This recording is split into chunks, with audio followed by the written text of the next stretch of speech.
e chegou a hora do grande debate. Debate com Tomé Abduch e Gabriela Prioli. O grande debate de hoje, a gente vai falar sobre a divergência entre o presidente da República, Jair Bolsonaro, com alguns governadores.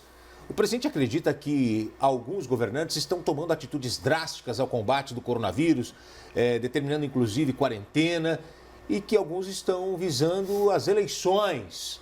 Aqui comigo, Gabriela Prioli e Tomé Abduch vão falar sobre este assunto. Mas eu gostaria antes de ouvir o governador João Dória, que falou sobre a entrevista exclusiva que o presidente Bolsonaro concedeu para a CNN. Vamos ouvir João Dória, governador de São Paulo. Gostaria de ter um presidente que liderasse o país numa crise como essa. Nós, em São Paulo, os outros governadores nos seus respectivos estados, prefeitos e prefeitas nos municípios estão cumprindo a sua obrigação, fazendo o que deve ser feito e aquilo que o presidente Bolsonaro não consegue fazer. Essa é a fala do governador de São Paulo, João Dória. Agora, o outro lado, a gente ouve o presidente Jair Bolsonaro, que chegou a chamar o governador de São Paulo de lunático. Está fazendo política em cima de etiqueta, está se aproveitando desse momento para querer crescer politicamente. O assunto, no meu entender, tem que ser voltado exclusivamente para esse problema que temos pela frente, que é o coronavírus. Muito bem, vamos começar o debate. Hoje, quem dá início ao grande debate é Tomé Abduch. Você, Tomé. Bom dia, Gotino. Bom dia, Gabriela. Queria aproveitar e mandar um abraço ao Caio Coppola, que se recupere, em breve estará aqui conosco. Realmente, eu acho que essas discussões nesse momento são um grande absurdo. É perceptível a questão política nesse momento, envolvendo os governadores. Estão, sim, preocupados com as eleições de 2020. E eu queria aqui iniciar dizendo algumas medidas que o governo federal está tomando para que a gente possa sair da melhor maneira possível em relação ao coronavírus. Vou começar com algumas medidas econômicas. O governo federal está disponibilizando 24 bilhões para a linha de crédito pessoal, 55 bilhões do BNDES, com até 70 milhões de reais para as empresas poderem estarem se ajudando e, com isso, ajudando os seus colaboradores. Nós temos o atraso no recolhimento do Fundo de Garantia por Tempo de Serviço, mais uma boa alternativa para poder ajudar os trabalhadores e as empresas. 432 milhões de reais enviados para ajuda aos estados. Repasse de 4,5 bilhões do fundo do DPVAT. Lembram do DPVAT? Isso vai ser voltado para o combate ao coronavírus. A antecipação do 13º salário para aposentados e pensionistas. Antecipação do abono salarial para junho. Isso vai injetar na nossa economia pelo menos 12,8 bilhões. Nós temos a inclusão, que de extrema importância e de muita nobreza para poder ajudar as pessoas mais simples desse país, de mais de 1 milhão de pessoas de forma imediata no Bolsa Família. É a preocupação com as pessoas mais pobres. Auxílio de 15 bilhões de reais para os trabalhadores informais, para essas pessoas que não têm um trabalho fixo, ambulantes, pessoas que vendem coisas nas ruas. Auxílio de 5 bilhões de reais para as pequenas e médias empresas. E também a facilitação da renegociação de crédito, fora outras inúmeras ajudas. O governo está sendo extremamente criterioso, com o pé no chão, tomando as atitudes corretas, principalmente com os seus ministros. Então, eu acho que esse momento, esses ataques vindo dos governadores, ele é totalmente necessário e o viés é político, sim.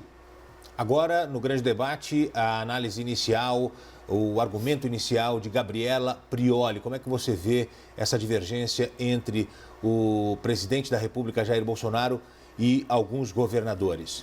Bom dia, Gotino. Bom dia, Tomé. Gotino, vou me permitir ficar um pouquinho mais restrita ao tema para a gente analisar esse conflito que parece existir entre os existe entre os governadores dos estados e o presidente da República.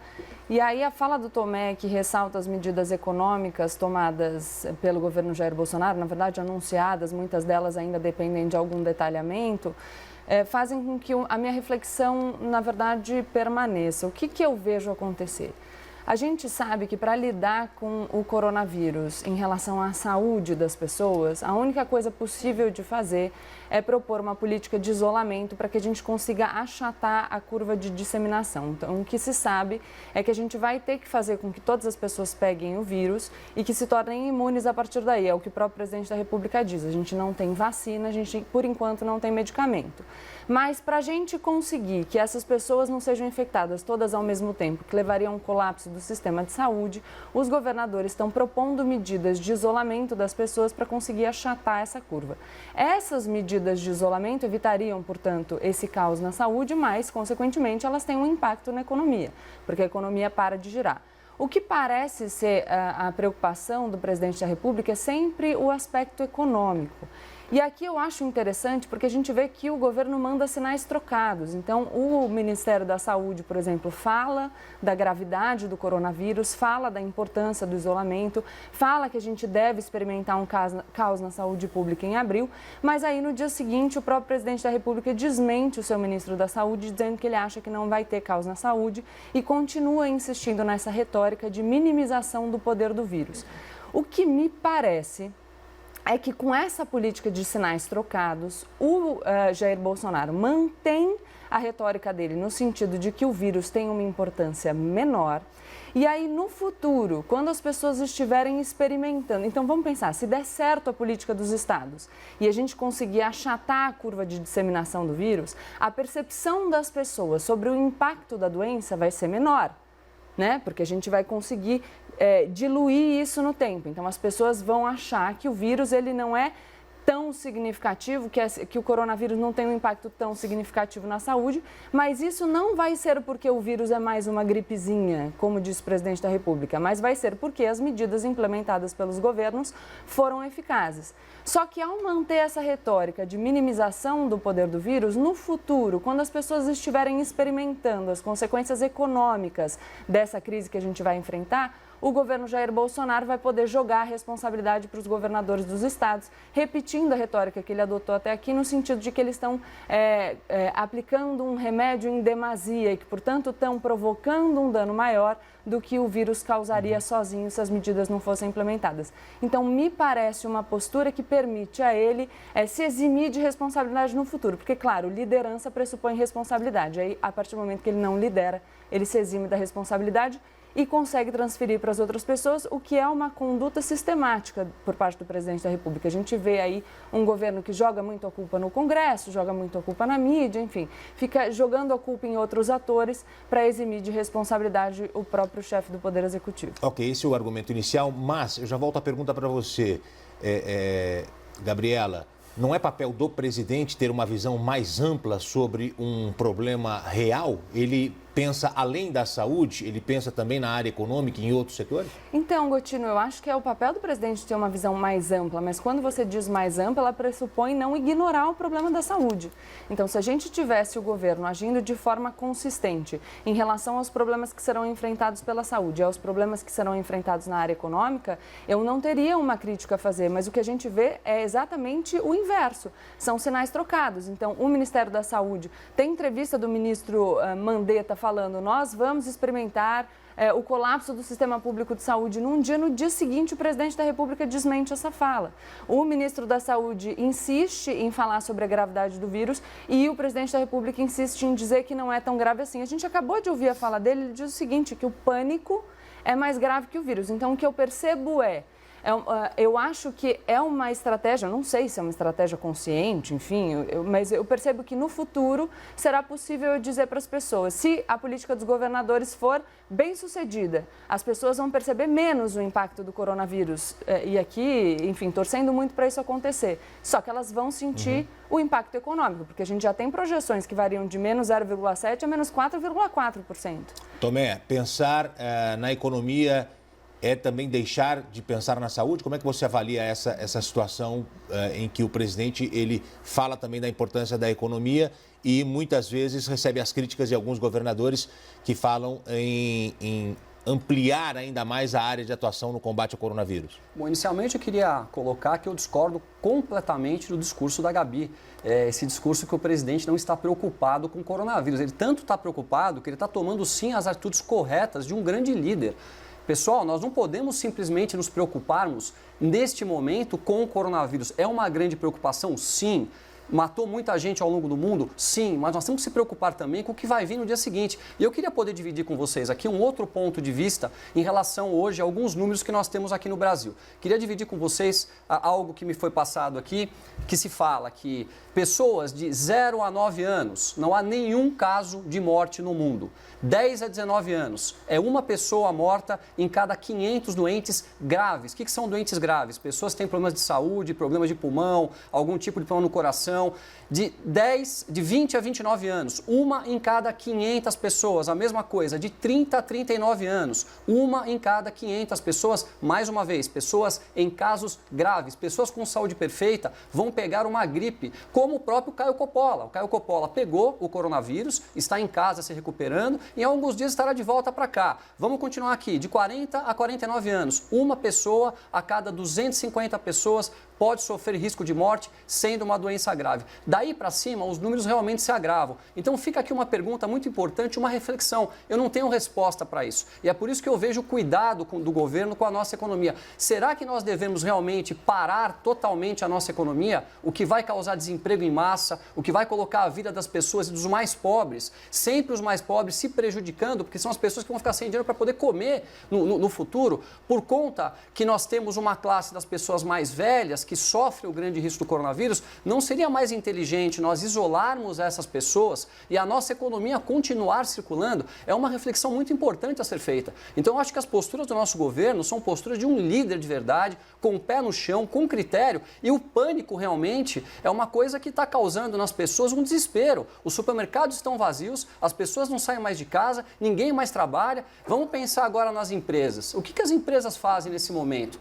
Os empresários não estão recebendo mais, não tem dinheiro para pagar os seus colaboradores. A decisão é o quê? Mandar embora? É segurar? Nós temos uma situação muito difícil. Eu acredito que sim, que essa calma que o presidente está tendo e as medidas que estão sendo tomadas são de extrema importância para que esse país aqui possa passar o coronavírus e ter um dia seguinte após isso. Tomé Abduch, só uma informação, a CNN não confirma que Caio Coppola está com coronavírus.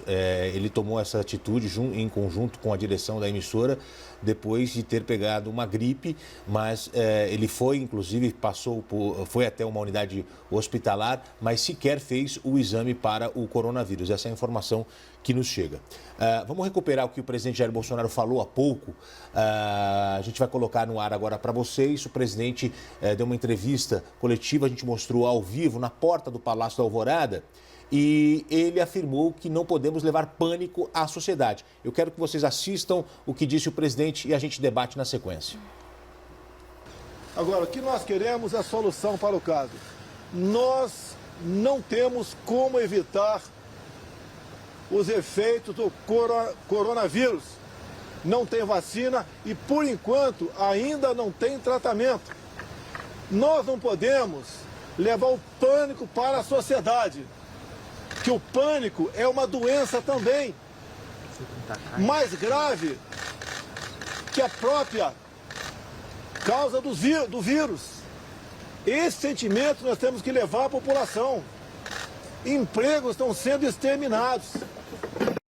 Quarentena é importante neste momento, alguns estados adotando, São Paulo entra amanhã, ou uma medida mais drástica vai afundar ainda mais a economia? Tomé Abduch.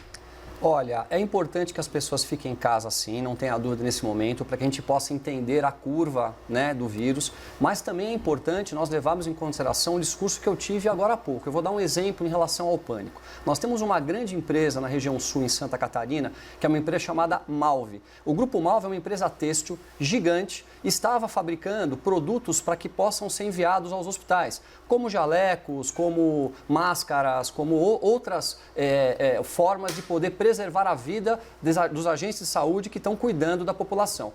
Por conta do pânico que foi causado, nessa cidade onde a Malve está, não tem nenhum caso ainda oficial de coronavírus.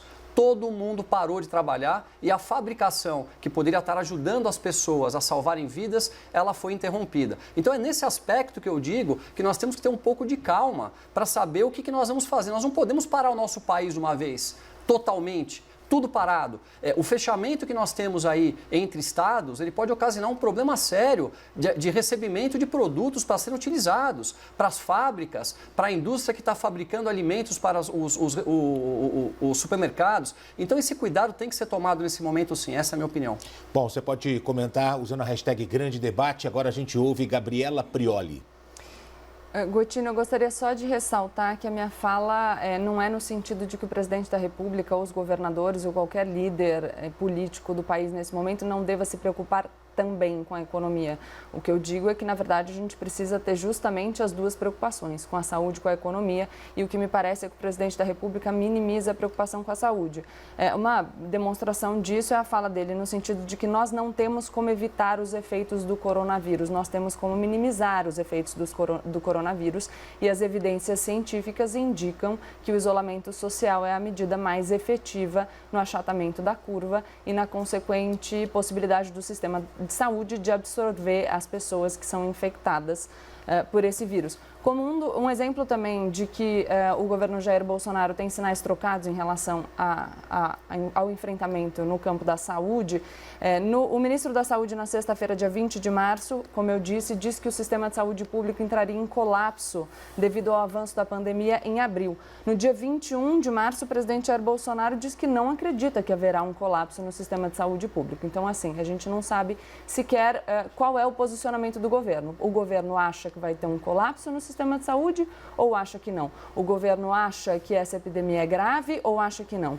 E aí eu acho importante eu falar aqui que eu não sei qual é a fonte dos dados mencionados pelo Tomé aqui a respeito das análises das vítimas do coronavírus. Acho que a gente precisaria ter dito esses dados. Como o Gotino disse, o caso do Caio sequer é um caso que a CNN confirma que seja de coronavírus, mas ainda que fosse, a gente não pode usar um caso isolado como representativo de uma realidade. Isso mostra, na verdade, um desconhecimento absoluto de metodologia de pesquisa científica, porque você não pode tomar um caso pelo todo. E mesmo que a gente fale que essa doença, ela vitimiza de forma específica as pessoas que já têm uma condição pré-existente de vulneração da saúde ou os mais idosos, eu espero que nós não adotemos uma retórica aqui de absoluto descaso com essas pessoas. São vidas humanas, são avós, são pais, são mães. Acho que a gente não pode descuidar desses indivíduos. O Tomé fala um pouco também que as pessoas vão ficar sem dinheiro para comer, e aí é interessante a gente pensar que o governo tem adotado medidas. Na madrugada de hoje a gente teve a edição de uma medida provisória sobre a possibilidade de suspensão do contrato de trabalho por até 4 meses, o que garante a manutenção do vínculo empregatício, mas sem que a gente tenha aí uma contraprestação para sustentar o trabalhador nesses 4 meses. Então, como que as pessoas vão se sustentar durante esse tempo? Acho que é um absurdo pressupor que as pessoas tenham uma poupança para isso.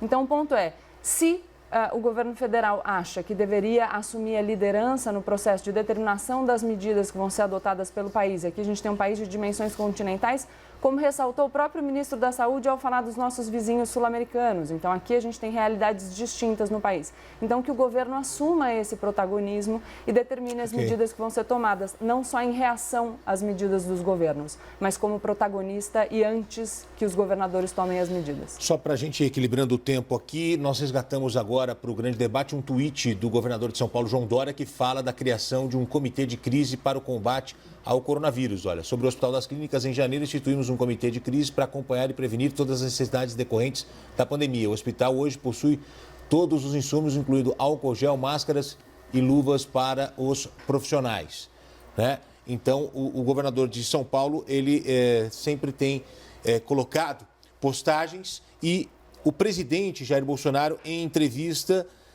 disse que a população saberá que foi enganada por governadores e pela imprensa.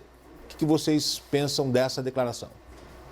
É justamente o que eu falei no início. É que agora é o Tomé, por favor. Perdão, Gabriela. Tomé, por favor. Olha, é muito fácil a gente jogar pedras nas pessoas que estão tentando fazer o seu melhor e a gente não dá algum tipo de solução.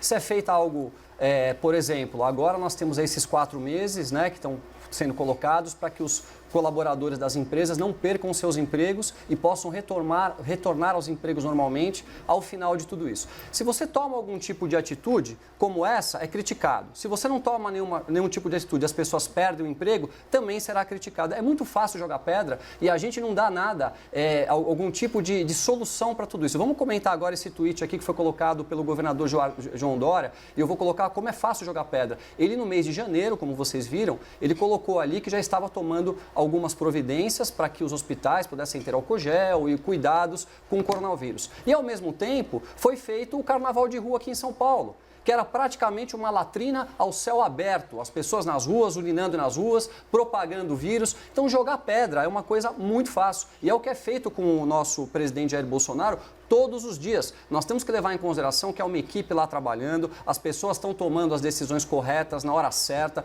estão evitando de causar o pânico na população e nós estamos fazendo, com certeza, está sendo feito por eles o melhor pelo país nesse momento, até porque não há uma experiência pela parte de todos ainda em relação a isso. A preocupação tem que ser, sim, neste momento, em salvar vidas por conta do corona, mas nós não podemos esquecer que vai ter um dia seguinte depois. As empresas estão quebrando, as pessoas mais simples não têm condição de sustentar por uma semana. O pequeno empreendedor do Brasil, que é o dono ali daquela pequena farmácia, que é dono do seu pequeno comércio, ele não tem dinheiro para pagar suas contas por mais de uma semana. Essas pessoas vão ficar sem dinheiro para nada. Será que não é válida a reflexão em cima desses números, se a gente realmente para tudo ou se a gente deve continuar de uma forma bem criteriosa e preocupada e deixando o grupo de risco separado dessas pessoas? Eu, por exemplo, estou aqui. Por que eu estou aqui hoje? Eu tenho 44 anos de idade, a minha esposa tem 33 anos de idade, o meu filho é uma criança pequena, eu estou isolado na minha casa. Se eu eventualmente pegar essa doença, eu não estou num grupo de risco. Eu não posso simplesmente parar minha vida toda e não fazer mais nada. E vou dizer mais ainda, a partir do momento que o Caio Coppola voltar e não estiver mais aqui, eu vou começar a fazer trabalho solidário. Eu vou para os hospitais como um voluntário para poder ajudar. Então, eu acho que as pessoas que estão fora do grupo de risco têm que tomar as posturas para ajudar o Brasil e não simplesmente ficar jogando pedra em tudo que é feito. Gabriela Prioli? Acho interessante a gente falar em jogar pedra justamente quando a gente está repercutindo uma fala do presidente da República no sentido de jogar pedra na atitude dos governadores, não é isso? A população saberá que foi enganada pelos governadores e imprensa sobre o coronavírus. E aí, essa fala do presidente, na verdade, ela é no mesmo sentido da minha fala inicial.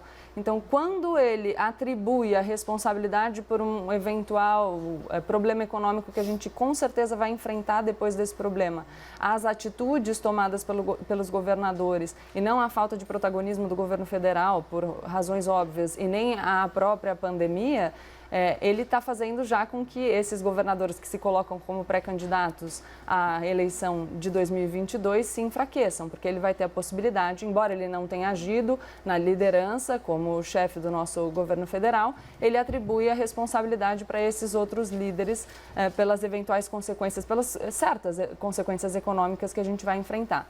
Acho curioso também que a gente fale aí sobre a responsabilidade do governador João Dória.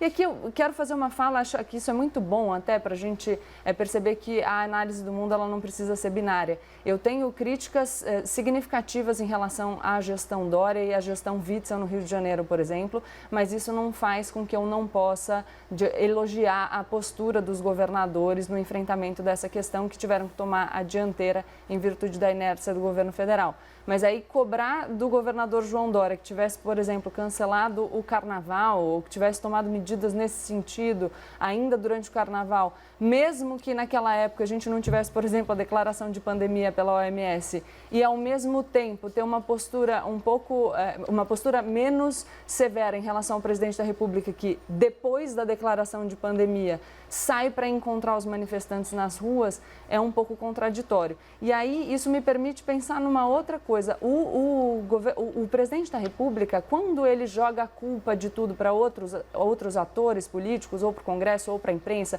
ou agora para os governadores, aliás, ele já tinha entrado em conflito com os governadores antes dessa história do coronavírus, ele se coloca numa posição que a gente acaba tendo um padrão menor para julgar as atitudes do presidente da República. Então, isso que eu percebo nesses sinais trocados do governo também. Se espera a seriedade do ministro da Saúde, mas quando a gente fala do presidente da República, por exemplo, é sempre, ele fala da boca para fora, ele acabou vendo as pessoas na rua e foi lá cumprimentar, enfim, a gente minimiza essa exigência de responsabilidade do nosso chefe do Poder Executivo. Gabriela, a gente sabe que essa divergência entre o presidente da República, Jair Bolsonaro, não se restringe somente ao governador João Dória. Isso se expande para outros governadores, outros estados, como, por exemplo, o governador do Rio, que você mencionou agora, o Wilson Witzel.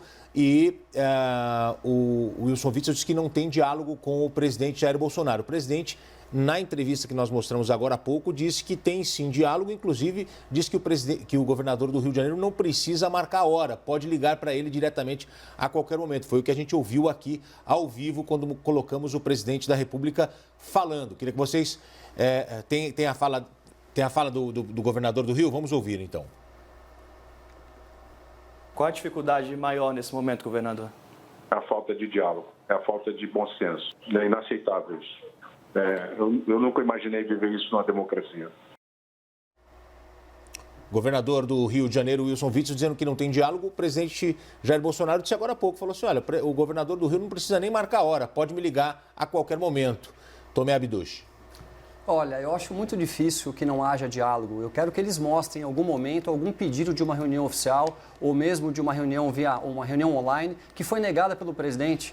Essa retórica que está sendo colocada é uma retórica das pessoas que querem destruir o governo Jair Bolsonaro para poder se apropriar politicamente no futuro, que são as próximas eleições. Eu acho que essa inversão de valores estão acontecendo no Brasil, esses ataques que são sempre feitos ao presidente Jair Bolsonaro, e não estou aqui para defender tudo que o presidente faz, não. Tem coisas que o presidente eventualmente possa fazer que eu não concorde, mas neste momento ele está tomando as atitudes certas.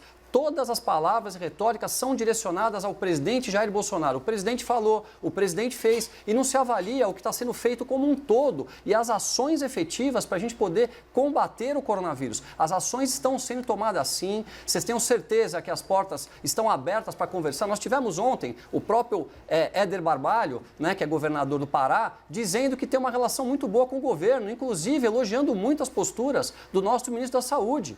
Então nós temos que levar a coisa de uma maneira um pouco mais ampla. Querem sim derrubar o governo Jair Bolsonaro, é muito claro. Ele está preocupado com as pessoas, está preocupado com vidas, está preocupado com a economia. O que a gente pode esperar mais nesse momento? Gabriela. Olha, o governador Wilson Witzel diz que não tem diálogo com o presidente da República. A gente percebe que já é uma manifestação de outros governadores, como eu digo, não vem de agora. O presidente Jair Bolsonaro tem criado um atrito com os governadores desde antes do coronavírus. O governador Wilson Witzel, no decreto que ele limita a circulação de ônibus interestaduais e fala de portos ou de aeroportos, ele inclusive condiciona as restrições à chancela das agências federais responsáveis pelas respectivas áreas. E numa entrevista ele diz que ele fez isso justamente para chamar a responsabilidade do governo federal, porque o que ele diz é: eu, como governador do Rio de Janeiro, não posso ser acusado de omissão, então jogo aqui a responsabilidade para o governo federal. Sobre o governador Éder Barbalho, a fala que eu vi nesse final de semana foi diferente, na verdade. Ele disse que estava esperando para fazer uma teleconferência com o presidente da República e que ficou esperando por muito tempo, que ele não poderia deixar de responder aos anseios da população paraense, sendo que o presidente não conversou com ele. Foi a fala que eu vi. A gente tem também o Ronaldo Caiado, que é um governador de Goiás, que sempre apoiou o presidente da República, segue dizendo que apoia o presidente da República, mas tem tomado medidas pontuais em relação ao seu estado, também porque, ao que parece, não tem interlocução com o governo federal, que não chamou para si a liderança dessas medidas. O Tomé diz que, com certeza, existe a abertura para o diálogo, que com certeza existe essa possibilidade. Eu gostaria que o Tomé dissesse para a gente também como ele sabe, porque pelas informações que eu tenho, o que a gente consegue ver é o que está acontecendo na prática e não só o que foi dito, não é verdade? Até porque o presidente da República muitas vezes fala coisas que não correspondem com a realidade. Posso citar aqui, por exemplo, uma situação que a gente já falou várias vezes sobre o orçamento impositivo. O presidente da República foi para as redes sociais criticar um acordo com o Congresso Nacional, mas por trás das cortinas ele estava enviando 3 PLNs para o Congresso para devolver parte dos poderes do relator do orçamento. Então, nas redes sociais, para o público ele fala uma coisa e na prática ele faz outra coisa. Depois das manifestações do dia 15 de março, que o presidente da República descumpriu uma ordem do ministro Mandetta e, portanto, desdisse a orientação dele mesmo para as pessoas não irem para a rua, ele fala que está aberto para uma conversa com o senador Davi Alcolumbre, o presidente da Câmara, Rodrigo Maia, mas ele tinha acabado de apoiar manifestações que continham cartazes de Fora Alcolumbre, Fora Maia. Então, o que a gente pode acreditar? Né? Deixa só o Tomé responder, por favor. Olha, eu faço aqui um desafio para qualquer um dos governadores desse país que peçam uma conversa com o presidente Jair Bolsonaro e que eles sejam negados para essa conversa. Eu faço publicamente que vocês peçam para conversar com o presidente sobre os estados de vocês e que seja negada. É muito claro o que está acontecendo no Brasil. A preocupação hoje é uma preocupação política, é uma preocupação com as eleições e uma preocupação de alguns governadores, não de todos, de atacar o presidente Jair Bolsonaro. Em relação à manifestação do dia 15, eu queria deixar muito claro que essa manifestação ela não foi marcada e pedida pelo presidente Jair Bolsonaro. Foi uma manifestação que ele apoiou e que nos últimos dias ele pediu para que ela não acontecesse. E nós, eu vou falar agora nós, porque faço parte do movimento nas ruas, nós desmarcamos essa manifestação como uma forma responsável de evitar que as pessoas tivessem contato. Então não venham mais com essa história de dizer que o presidente marcou a manifestação, ele pediu para que as pessoas apoiassem a manifestação e no momento que ele percebeu que a coisa estava acontecendo de maneira significativa com o coronavírus, ele pediu para que as pessoas de forma extremamente responsável não fossem mais para as ruas. É óbvio que no domingo ele teve aquela atitude de ir lá para poder cumprimentar as pessoas. Não acho que foi a melhor, mas também não acho que é esse estradalhaço todo, ele não está doente, ele não passou doença para ninguém, ele não pegou a doença. E neste momento está sim se preocupando com o país. Eu acho que esse momento devia ser um momento de união dos governadores, da esfera federal e a gente pensar no que realmente está acontecendo com o nosso país. E não essas discussões onde o presidente é atacado, aí ele responde ao ataque. E sempre a retórica que fica é a retórica do presidente, não a retórica que foi feita ao ataque para ele. A resposta que ele deu ao governador João Dória foi uma resposta que foi dada por uma crítica que ele fez publicamente para o presidente Jair Bolsonaro. Ele vai lá e responde. Agora, não se fala o que um lado faz, é sempre o lado do presidente Jair Bolsonaro que é atacado. É isso que está cansando. Os brasileiros estão cansados desses ataques e a gente pede que esse país aqui seja realmente governado pelos governadores e pela esfera federal em união nesse momento. E que vocês deixem de lado essa retórica pensando nas próximas eleições. Gabriela? Olha, Gotino, é claro que com certeza está todo mundo pensando nas próximas eleições. O presidente Jair Bolsonaro, embora tenha falado que não se candidaria à reeleição ainda durante a campanha, já nos primeiros 6 meses de governo fala que vai concorrer à reeleição em 2022. Inclusive, na coletiva que teve para tratar de coronavírus, o presidente da República destinou muito do tempo dele para convocar panelaços a seu favor, para criticar a imprensa, para, enfim, adotar uma retórica que contraria os próprios ministros, se colocando no centro, falando sobre as manifestações, as pessoas nas ruas e como a atitude dele poderia ser justificada. Sobre não ser hora de conflito, acho que eu proponho aqui uma questão: se a gente não precisa de conflito entre o presidente e os governadores, será que a gente precisa de conflito dentro do próprio governo? Então faz sentido o presidente da República manter uma retórica no sentido de que o vírus não é um grande problema, sendo que isso contraria a fala do próprio ministro da Saúde? Aí deixo essa pergunta para o Tomé. Depois, o Tomé, em algumas falas anteriores, disse muito sobre a preocupação dele com as pessoas sem dinheiro para poder comer. A gente viu aqui nessa madrugada a edição de uma medida provisória que permite a suspensão do contrato de trabalho sem o pagamento de salário, com um pagamento opcional aí de uma outra remuneração que não terá natureza salarial. E aí, isso é uma medida, claro, que pretende manter os vínculos empregatícios e pretende que as empresas não quebrem, mas aí eu pergunto se o Tomé está tão preocupado com o trabalhador, será que a gente não precisava ter ao mesmo tempo a previsão de uma medida no sentido de sustentar esses trabalhadores durante o tempo da suspensão do contrato de trabalho? Eu vou pedir dele uma avaliação sobre essa medida provisória, que foi uma medida concreta do governo. E aí depois, de novo, acho muito complicado sempre essa insistência em colocar o presidente da República como vítima. E aqui a gente precisa entender, se a gente elegeu uma pessoa para governar o país, será que faz sentido a gente colocar o tempo todo esse indivíduo como vítima de todas as forças, entendeu? Alguém sempre colocado de escanteio e que não consegue liderar do jeito que gostaria, quando na verdade o que parece é que falta só esse protagonismo na liderança, até porque eu acho que a liderança pressupõe responsabilidade e, enfim. O Tomé responde, na sequência a gente vai até Brasília. Por favor, Tomé. A vítima não é ele, não. A vítima é o povo brasileiro com o que está acontecendo. E quero responder, sim, agora com muita propriedade, porque eu sou empresário, sobre essa medida que foi colocada ontem de 4 meses de suspensão dos trabalhadores em casa. É muito complexo, né? Eu, como empresário, eu tenho hoje em torno de 100 funcionários diretos e 300 indiretos. E a minha grande preocupação com essas quase 1.200 pessoas que dependem das pessoas que trabalham para nós, uma empresa pequena. Qual atitude tomar nesse momento? É muito complicado, porque as empresas hoje não têm mais receitas. Todo mundo pararam de pagar. Então, grande parte dos empresários hoje estão fazendo demissões em massa. Se a gente não se preocupar em manter o emprego dessas pessoas quando tudo isso acabar, o que vai ser do Brasil? Se espera nos Estados Unidos, eu tive uma informação hoje, agora cedo, que 30 milhões de pessoas, 30% da população americana poderá ficar desempregada pela informação que eu tive. Imaginem só no Brasil. Então essa medida é uma medida assertiva que foi colocada, sim. Óbvio que nós temos que nos preocuparmos como manter essas pessoas durante esse período, mas nós temos hoje uma questão importante, que essas pessoas continuam empregadas, elas não perderam seus empregos. Mas eu perguntei sobre os 4 meses. Os 4 meses de extrema importância. É o tempo que nós temos aí para poder enfrentar essa crise.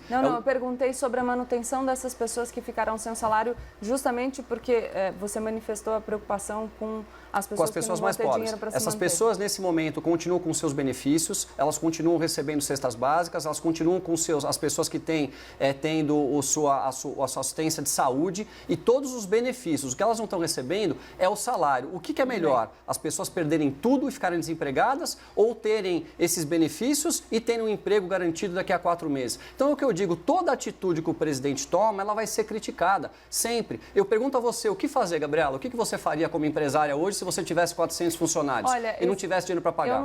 Eu não estou falando que a medida necessariamente é ruim para a gente conseguir manter os empregos e também garantir que essas empresas não quebrem. O que eu estou falando é que a gente precisa também se preocupar com a população mais vulnerável e para isso existem projetos, por exemplo, defendidos inclusive por vários economistas que têm se manifestado de forma incisiva e publicamente cobrando medidas mais concretas do governo federal, no sentido de que a gente precisa conseguir garantir renda básica universal para as pessoas enfrentarem essa situação de crise. Então, como se garante renda sem a gente produzir riqueza, sem a gente poder produzir emprego, trabalho e dinheiro? Eu queria perguntar para você, porque essa retórica que a esquerda tem, né? Nós temos que apoiar, mas nós não produzimos renda. Me diga como fazer. A gente vai precisar abandonar a nossa meta estabelecida para o ano de 2020. Isso então, já foi feito.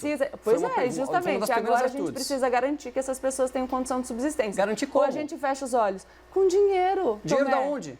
Fazendo dívida, se for o caso. Dinheiro da onde? Fazendo dívida, se for o caso. É muito fácil essa retórica, gente. A gente só distribui riqueza quando a gente produz riqueza. O que é fácil é a gente dizer que essas pessoas podem ficar absolutamente desamparadas. Essas pessoas não estão desamparadas. Essas pessoas continuam com seus benefícios e essas pessoas têm um emprego garantido para frente. Eu acabei de ler aqui inúmeras medidas que estão sendo tomadas, como redução de impostos, como liberação do fundo de garantia para as pessoas idosas, uma série de situações. Eu quero ver quais são as soluções. As críticas são muito fáceis nesse momento. Eu quero saber quais são as soluções. Justamente, diga para mim, o que eu faço hoje com 400 funcionários da minha empresa? O que eu faço? Não dá para a gente falar sobre a preocupação com a população mais pobre de forma vazia. Não é vazio.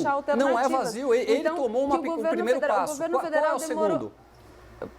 O primeiro passo foi tomado. Qual é o segundo passo? O governo federal demorou, inclusive, para assumir uma agenda econômica de emergência. O governo federal foi o primeiro a colocar calamidade, Gabriela. Foi o primeiro de todos eles. Por favor, pode falar. O governo federal demorou muito tempo para abandonar o discurso de que a solução estava na implementação das reformas. A gente demorou desde o dia... A gente teve aqui no dia 9 de março a maior queda da Bolsa desde 1998 e só no dia 18 de março que a gente tem uma coletiva para anunciar novas medidas. Enquanto isso, os economistas todos publicamente fazendo várias considerações sobre a necessidade de revisão da meta fiscal, sobre a necessidade de decretação de um estado de calamidade pública, sobre a necessidade de abandono, eventualmente, do teto fiscal. Então, o que se precisa é ter a predisposição de discutir e não só ficar com uma retórica de as pessoas, a economia e não fazer nada de prospectivo. Essa retórica não está acontecendo. Está sendo, sim, feito coisas extremamente propositivas. Do dia 6/2/2020, foi assinado aqui a lei de contingenciamento. O governo foi o primeiro a constatar calamidade no país todo. Como não está sendo feito nada? Vocês falam como se tivesse tudo parado, não tivesse pessoas preocupadas. O ministro Mandetta tomando as atitudes, o Paulo Guedes tomando atitude, está todo mundo preocupado com o país. Vocês falam como se não tivesse sendo feito nada na esfera federal. É isso que está cansando o povo brasileiro. É essa retórica que dá a impressão que estão querendo derrubar o presidente e só se preocuparem com as eleições. Tomé, eu te interrompi, por favor, quero que você continue, por gentileza, a gente ia ouvir o nosso repórter. Não, os meus argumentos são que nós precisamos agora olhar as atitudes que estão sendo tomadas. As críticas, sem que se dê uma sugestão do que possa ser feito, elas são muito rasas e vazias. Essa é a crítica que toda a esquerda faz ao presidente. Você fez isso errado, você deixou de fazer aquilo. Todo mundo sempre atacando. As posições corretas estão sendo tomadas sim, a preocupação com as pessoas mais pobres está sendo tomada sim, está se preocupando em a gente garantir que as pessoas não percam o emprego. Isso é importantíssimo, gente. Morrem 8.500 crianças por dia no mundo por conta de falta de alimentação, morrem de fome. Se a gente não manter a nossa economia depois que tudo isso passar, o coronavírus vai ser um problema pequeno, perto do que pode vir no futuro. Então há realmente uma preocupação com a economia. Nós não podemos deixar os empresários, que são as pessoas que geram emprego e geram riqueza no país, neste momento desamparados, porque são eles que vão gerar o emprego para essas pessoas pobres que precisam. Então nós temos que ter medidas que possam suportar as empresas, que vão suportar junto com isso os empregos. E essas medidas eu vejo que estão sendo sim tomadas. Podemos dar sugestões, melhorá-las, arrumar especialistas para conversar sobre isso, não tenho dúvida. O que não dá para dizer é que nada está sendo feito e que a postura do presidente é sempre contrária a tudo. É isso que está cansando o povo brasileiro. Ninguém aguenta mais ouvir esse tipo de situação. Vamos unir o Brasil. Vamos parar com essas coisas de direita, de esquerda, de governadores, de governo federal e vamos pensar na população. O brasileiro não aguenta mais esse tipo de discussão. Eu peço aqui encarecidamente aos governadores, façam a reunião com o presidente, declarem o que foi conversado nessa reunião. Presidente, a mesma coisa, divida com o povo brasileiro, pois a nossa insegurança está causando pânico. E nós, nesse momento que devíamos ver uma união nacional, estamos vendo vocês aí se separando e um atacando ao outro. Chega disso. Peço que pare isso, tanto da esfera federal quanto da esfera municipal e estadual. Pensem na população brasileira. É o que a gente espera dos senhores. E essas próximas eleições que vão vir agora vão deixar muito claro quem é cada um de vocês, quem está pensando no próprio umbigo e quem está pensando no país. Gabriela Prioli. Olha, de fato, eu acho que o povo brasileiro está cansado e está cansado de um presidente que não assume a sua responsabilidade. A gente tem visto aí pesquisas indicando que a população está temerosa em relação ao vírus, que a maioria da população aprova as medidas de isolamento e que a popularidade do presidente Jair Bolsonaro tem caído em virtude da postura dele em relação ao coronavírus, uma postura que contraria inclusive o corpo técnico do seu governo, como eu ressaltei aqui algumas vezes durante a minha fala. Muito importante dizer que o governo precisa assumir o protagonismo em lidar com a questão dos nossos trabalhadores. Quem tem que se responsabilizar pelos nossos trabalhadores durante esses 4 meses em que o governo permite que o contrato de trabalho seja suspenso é o governo federal. O governo federal não pode deixar que a população mais vulnerável, que é a população que vai sentir com certeza de forma mais intensa os impactos dessa pandemia, seja prejudicada de forma tão intensa, e é inclusive bom para o empresário que o governo assuma esse protagonismo. Então, a gente precisa garantir que as empresas continuem funcionando, mas a gente precisa garantir também e principalmente que os trabalhadores sobrevivam a esse período. Então, acho que é essa a preocupação e aí é importante que o governo federal tome a liderança do processo e não só que reaja. Então, a gente não precisa antes ter a atuação dos governadores para que aí, depois disso, o governo federal edite uma medida provisória falando que é responsabilidade dele, a questão dos aeroportos, etc. Então, que o governo federal tome a dianteira e indique, se nós temos um país de dimensões continentais, se a gente tem o foco da epidemia, por enquanto, no Sudeste, então quais medidas vão ser tomadas no Sudeste, quais medidas serão tomadas nos outros estados, como que vai funcionar a restrição de transporte, enfim, o ideal é que o governo federal tenha o protagonismo para lidar com essa questão. O que a gente espera é que o governo federal tenha o protagonismo para lidar com essa questão, mas ele precisa, de fato, querer ter o protagonismo e um protagonismo que, insisto, ele pressupõe responsabilidade. Olha, por conta do horário, a gente já vai agora para a parte final do grande debate, a gente vai para as considerações finais e como a gente faz desde o primeiro dia, quem começa também os argumentos, quem começa o debate finaliza o debate. Então, Quem vai começar os argumentos finais neste momento é a Gabriela Prioli. Na sequência, eu passo a palavra para o Tomé Abduch. Você pode usar a hashtag Grande Debate e essa é a ideia. Esse quadro é um quadro de grande sucesso na CNN nos Estados Unidos. A gente trouxe para a CNN Brasil, trouxe para você grande debate, pluralidade de ideias, de opiniões, pensamentos diferentes sobre o mesmo tema. Tem gente que vai se identificar mais com um dos nossos debatedores, tem gente que vai se identificar mais com outro debatedor, tem gente que vai criar uma opinião diferente sobre o tema e a gente faz isso, estimula isso todos os dias e a gente conta também com a sua participação. Vamos então para o momento final. Começo com você, Gabriela Prioli, o seu argumento final. Gotino, a minha expectativa em relação a essa assunção de protagonismo pelo governo, acho que já ficou clara na minha fala anterior. Então, o que eu sugiro aqui é que a gente preste atenção nos próximos dias, nos próximos meses e principalmente depois que essa questão do coronavírus passar, então que a gente tiver aí já uma situação mais sob controle e que a gente observe o discurso do governo federal. O que eu imagino aqui é que a gente vai ter, depois desse enfrentamento do coronavírus e com certeza com a repercussão econômica que isso vai gerar, um descontentamento da população, porque, como eu disse, a gente já tem previsões muito pessimistas em relação à economia em 2020.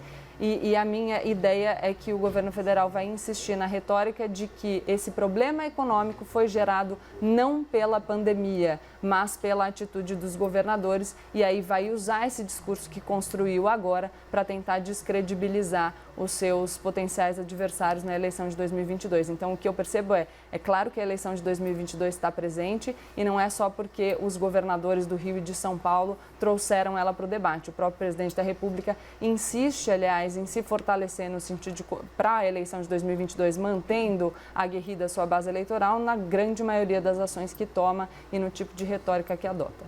Muito bem, a cada dia as pessoas vão conhecendo ainda mais o grande debate, explicando um pouco das regras estabelecidas aqui desde o começo. Não pode acontecer nenhum tipo de intervenção, nenhuma intervenção nos argumentos iniciais e nos argumentos finais. Mas durante o debate, no meio do debate, sim, os debatedores podem conversar entre si. Então a gente vai explicando para você como é que funciona. O meu papel aqui é apenas mediar o debate, deixar que eles possam colocar as ideias para que você que assiste a gente reflita e também crie aí a sua opinião. Agora, as considerações finais, o argumento final de Tomé Abduch. Olha, eu não vejo nenhum motivo para que o governo federal, nenhuma postura deles nesse momento preocupado com as próximas eleições. O que eu vejo que é assim uma preocupação com as pessoas e também com a economia. E essa preocupação não me parece a mesma acontecendo por alguns governadores, deixo claro, alguns governadores. O que eu peço é que haja uma união, tanto dos governadores quanto da esfera federal, que essa reunião de hoje seja uma reunião de esclarecimento, de posturas comuns, de alinhamento entre todos, pensando no povo brasileiro e também pensando na economia depois. Nós não podemos deixar a nossa economia quebrar no Brasil. Isso vai ser uma tragédia. Então, especialistas, médicos, infectologistas, deem as suas colocações com propriedade para que a gente possa tomar a decisão. Se a gente para o país inteiro, se a gente para parte do país e como nós vamos fazer para poder passar por isso, já utilizando a respectiva conhecimento que aconteceu nos outros países aqui no Brasil. E vamos torcer para que esse novo remédio, na verdade esse remédio já existente, possa fazer a diferença para que a gente possa curar as pessoas que eventualmente estejam doentes. Vamos nos preocupar com a nossa população, é isso que a gente espera de vocês políticos que estão aí para pensar em nós e não nas próximas eleições.